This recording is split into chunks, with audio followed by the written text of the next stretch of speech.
Welcome sa DRS 2.0. Fresh at nagbabagang happenings bang hanap mo? Mga padabarkads man yan o mga trending topics? Pwes, sagutin natin yan. Kaya naman isubscribe nyo na ang ating channel para sa mga nagbabagang balita everyday. So ayan, welcome back again sa ating YouTube channel mga Kadabarkads. And for today's video, ang pag-uusapan natin ay tungkol sa mga importanteng kaganapan sa loob at sa labas ng Itbulaga. So kahapon nga po mga Kadabarkads sa The Clones, nagulat ang maraming Dabarkads natin nang pabalikin po ng TVJ itong clone po ni Chito Miranda. Kahapon kasi mga Kadabarkads, sumalang po siya sa comeback edition. At nakalaban niya nga po dito si Bonnie Tyler and syempre itong clone po ni Elvis Presley. Pero hindi po pinalad si Chito Miranda dahil ang nagwagi po sa laban ng comeback edition na to ay walang iba kundi po si Elvis Presley or si Jerome Ibardome ng Sampaloc, Manila. So tatlo na po mga Kadabarkads yung pasok sa comeback edition na maglalaban-laban sa Sabado. Si Jezara and etong si Shirley Bassey and si Elvis Presley. So dito pa lang sobrang tindi na po ng labanan mga Kadabarkads. Jezara and Elvis Presley. So sa kanilang dalawa pa lang mga Kadabarkads, ang tindi na po ng gitgitan paano pa pag may dalawa pong dumagdag na magagaling din, di sumakit na naman yung ulo ng mga judges natin. By the way, last chance na pala to mga Kadabarkads ng mga clones. Pag naligwak po sila dito, hindi na sila makakabalik pa sa Itbulaga. Kaya sana galingan po nila. Kayo ba mga Kadabarkads? Sino po ang manok nyo dito sa tatlo? Please comment down below. At kahapon nga po, nireveal na po ng Itbulaga ang 11 na kailangan nyo pong iboto para sila ay makabalik sa wild card at makapag-perform muli dito po sa The Clones. So, iboto nyo daw to mga Kadabarkads kung sino po yung inyong bet. Sabi nga dito, Dabarkads, support your favorite clones. Mag-react po kayo sa mga gusto ninyong clones. Una na dyan, si Silgian Almuena, Michael Pangilinan. So, meron po siyang 1.9k na reaction. And etong si Nadine Coronado, clone ni Moira, merong 1.9 din po na reaction. And then, si Matt Monroe or si Roel Carino, ang may pinakamataas po na reaction. Pumalo po ng 20k or 21k na ngayon mga Kadabarkads, no? And eto pong si Luciano Paboriti, 3.7 yung reaction. Kevin Traqueña or Celine Dion, 3.3 naman po yung reaction niya. Rainiel Papa or Harry Styles, meron pong 3.3k din.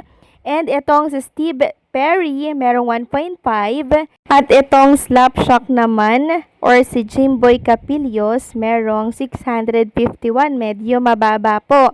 And itong si Virgel Soliman, or clone ni Yoyoy Villame, 1.7 po ang reaction. At itong clone ni Kitchen Nadal, merong 1.3k na reaction. And the last, it's Sue Thompson, merong 1.3k na post.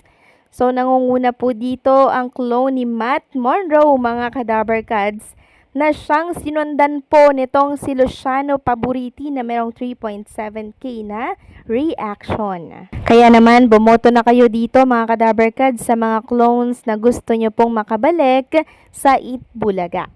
So, sa reaction po ng taong bayan, dito po kay Matt Monroe, mga Kadabarkads, grabe, 'di ba? Wala pang isang araw pero pumalo agad ng 20k, mahigit katao yung bumoto sa kanya. Tunay nga naman na instant celebrity itong si Matt Monroe, mga Kadabarkads. Talagang mainit yung pagtanggap sa kanya ng taong bayan, 'di ba? Tapos ililigwak lang ganun lang ng mga judges, talaga naman pong magwawala ang taong bayan. At since sigurado na nga po ang pagbabalik nitong si Matt Monroe sa Itbulaga dahil nakita naman natin yung kanyang boto, mga Kadabarkads, marami pong netizen ang hindi na po siya pinapabalik.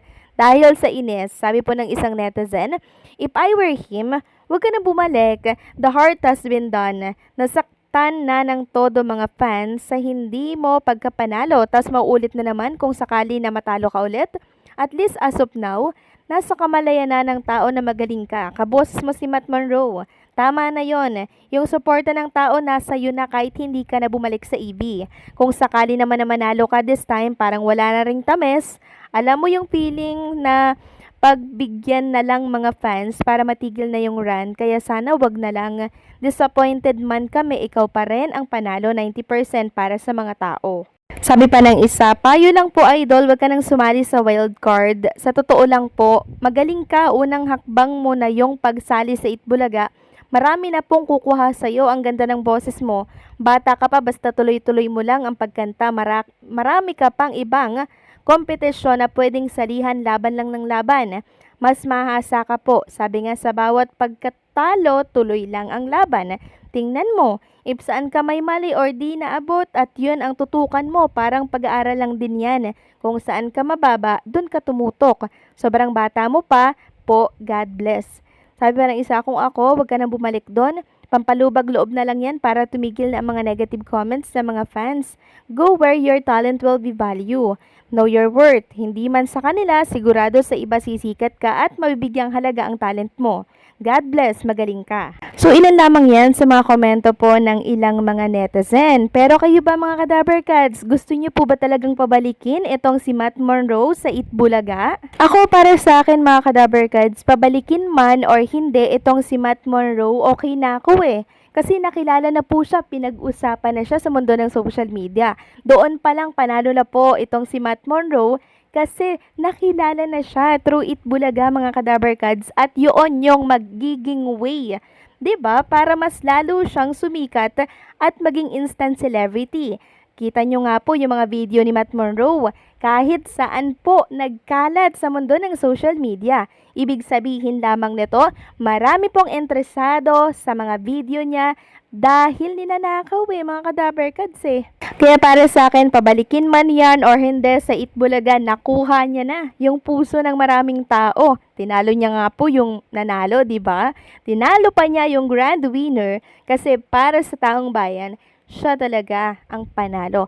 Siya ang mahusay. So niligwak man po siya ng mga judges, siya naman po ang panalo sa taong bayan. Yun po yung maganda doon. Pero wag nating sisihin ang TBJ na pampalubag loob na lang. Ang TBJ po kasi talaga, kung ano po ang gusto ng tao, ginagawa po nila yan. At saka isa pa, hindi naman sila yung nag-judge nung nakaraang Sabado, hindi po ba? And baging sila siguro na-disappoint, kaya ayan, nagkaroon po ng wild card para po kay Matt Monroe.